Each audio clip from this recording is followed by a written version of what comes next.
नमस्ते दोस्तों। आज हम कक्षा 10वीं विषय हिंदी कोर्स बी की मनुष्यता कविता देखने वाले हैं। आज इस कविता में मनुष्यता मतलब मानवता और इसके कई उदाहरण यहाँ पर दिए हुए हैं। जो ऐतिहासिक उदाहरण हैं उसकी तुलना आज के समाज से की गई है।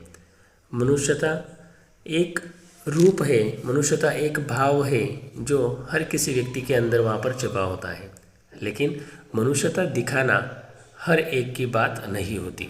यहाँ पर मैथिली शरण जी गुप्त जी ने यहाँ पर बताया है कि मनुष्यता किस तरह से या हमें मनुष्यता के साथ या मनुष्यता दिखानी चाहिए, कई उसके उदाहरण यहाँ पर बताए हैं। चलिए तो शुरुआत करते हैं इस कविता को। सबसे पहली पंक्ति है, विचार लो कि मर्त्य हो न मृत्यु से डरो कभी। विचार लो कि मर्त्य, मर्त्य का अर्थ क्या है? मृत्यु। हो न मृत्यु से डरो कभी। विचार लो मतलब अपने मन में यह सोच लो कि मर्त्य हो मतलब इस पृथ्वी पर जो भी जीव जन्म लेता है एक न एक दिन उसकी मृत्यु होना अटल है। तो ये अटल जो सत्य है उससे हमें कभी डरना नहीं चाहिए।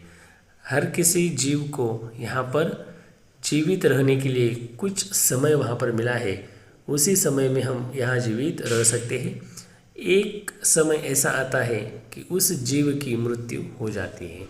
इसलिए कभी कहते हैं कि विचार लो मतलब मन में ठान लो कि आज से या अभी से हम जो जन्म हमें यहाँ पर दिया है तो उस जन्म में हमें क्या करना है, कौन से कार्य करने हैं, एक दूसरे की मदद करनी है, एक दूसरे की सहायता करनी है। इसलिए जो सच्चाई है वो कभी छिप नहीं सकती। इसलिए कहा गया है कि जो मृत्यु या जिसकी मृत्यु अटल है वो कभी टल नहीं सकती। इसलिए मृत्यु से कभी भी डरना नहीं है। दूसरी पंक्ति में वे कहते हैं, मरो परंतु यो मरो कि याद जो करे सभी। मरो परंतु यो मरो मतलब मृत्यु मैंने अभी कहा कि अटल है। किसी न किसी को या किसी न किसी दिन एक दिन यहाँ पर ये सभी विश्व छोड़कर हमें जाना है, लेकिन हमारे मृत्यु के पश्चात भी लोगों ने हमें याद करना चाहिए। मरो परंतु यो मरो मतलब ऐसी मृत्यु वहाँ पर हमें मिलनी चाहिए कि जो सभी याद करे कि नहीं यह व्यक्ति बहुत अच्छा था, इस व्यक्ति ने बहुत अच्छा कार्य किया था। हम कार्य से जाने जाते हैं न कि नाम से। हुई न यो सुमृत्यु तो वृथा मरे वृथा जिए। वृथा का अर्थ क्या है? व्यर्थ। हुई न यो सुमृत्यु, सुमृत्यु का अर्थ है अच्छी मृत्यु, तो वृथा मरे वृथा जिए। कवि के अनुसार यहाँ पर यदि हम अच्छी मृत्यु मतलब जो हम कहते हैं कि आज कई सारे लोग यहाँ पर हमें आज भी याद हैं, कई सारे लोगों की कई सदियों से लोगों के वहाँ पर आज भी वो याद है, क्योंकि उनके कार्य समाज के लिए मानवता के लिए अच्छे थे। इसलिए वे लोग आज भी हमें अच्छी तरह से याद है, उनके कार्य को हम जानते हैं। नहीं तो वृथा मरे और वृथा जिए, नहीं तो हमारा जो जीवन है, जो हमारी आयु है वो व्यर्थ ही जाएगी, ऐसा कवि कहते हैं। वही कि जो जिया न आपके लिए, और ऐसा व्यक्ति नहीं कि जो आपके लिए जिया हो।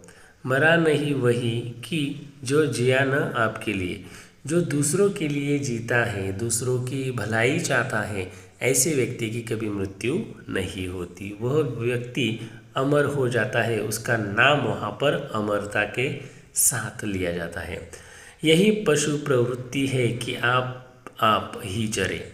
यहाँ पर क्या कहा है? यही पशु प्रवृत्ति है। प्रवृत्ति का अर्थ क्या है? स्वभाव। पशु मतलब जिस तरह से प्राणी या जानवरों का स्वभाव होता है, आप ही चरे मतलब सिर्फ खुद का स्वार्थ वहाँ पर देखे, ऐसा है। पशु प्रवृत्ति का अर्थ क्या है? पशु का स्वभाव। मानो आप पशु जैसे हो और उन्हीं की तरह आप कार्य कर रहे हो। पशु जैसे जो खाद हम उन्हें डालते हैं, जो घास हम उन्हें डालते हैं उनके आगे, तो वो किसी के बारे में नहीं सोचते, वो घास पहले खुद खा लेते, स्वयं खाते हैं। इसलिए स्वार्थ के हिसाब से यहाँ पर पशु प्रवृत्ति कहा गया है।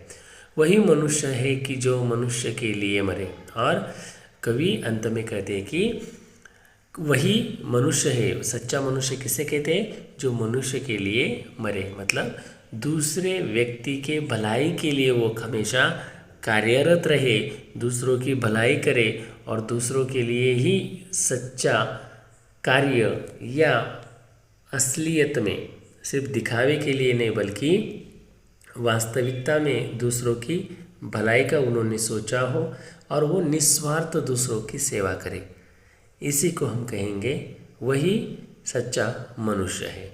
तो इस तरह से सिर्फ एक पद्यांश का हिस्सा हमने यहाँ पर देखा है। यदि आपको मैंने पढ़ाई हुई कविता यदि समझ में आई हो, अच्छी लगी हो, तो कमेंट में ज़रूर बताइए, ताकि हम कविता के आगे का जो पद्यांश है वो भी ले सकें। धन्यवाद।